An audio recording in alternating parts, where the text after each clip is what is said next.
গল্পের নাম আল্লাহর ভরসা। একদিন এক ছোট্ট গ্রামে থাকত এক গরিব বালক, নাম তার হাসান। তার বাবা একজন কাঠুরে, প্রতিদিন জঙ্গলে গিয়ে কাঠকেট বাজারে বিক্রি করতেন। হাসান ছিল খুবই ধার্মিক ও নম্র। প্রতিদিন ফজরের নামাজ পড়ে সে কোরআন তিলাওয়াত করত এবং আল্লাহর কাছে দোয়া করত যেন তার পরিবার ভালো থাকে। একদিন তার বাবা অসুস্থ হয়ে পড়লেন। হাসান জানত এখন তাকে পরিবার চালানোর জন্য কিছু করতে হবে, কিন্তু তার বয়স ছোট, কেউ তাকে কাজে নিতে চায় না। তখন সে আল্লাহর উপর ভরসা করে নিজের পুরনো জুতা পরে জঙ্গলে গিয়ে কাঠ কাটা শুরু করল। 3 দিন পর জঙ্গল থেকে ফেরার পথে সে একটা ছোট পাথরের বাক্স খুঁজে পেল।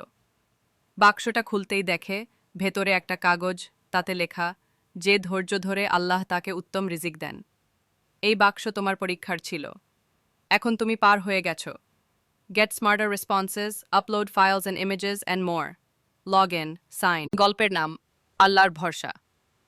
একদিন এক ছোট্ট গ্রামে থাকত এক গরিব বালক, নাম তার হাসান। তার বাবা একজন কাঠুরে, প্রতিদিন জঙ্গলে গিয়ে কাঠকেট বাজারে বিক্রি করতেন। হাসান ছিল খুবই ধার্মিক ও নম্র। প্রতিদিন ফজরের নামাজ পড়ে সে কোরআন তিলাওয়াত করত এবং আল্লাহর কাছে দোয়া করত যেন তার পরিবার ভালো থাকে। একদিন তার বাবা অসুস্থ হয়ে পড়লেন। হাসান জানত এখন তাকে পরিবার চালানোর জন্য কিছু করতে হবে, কিন্তু তার বয়স ছোট, কেউ তাকে কাজে নিতে চায় না। তখন সে আল্লাহর উপর ভরসা করে নিজের পুরনো জুতা পরে জঙ্গলে গিয়ে কাঠ কাটা শুরু করল।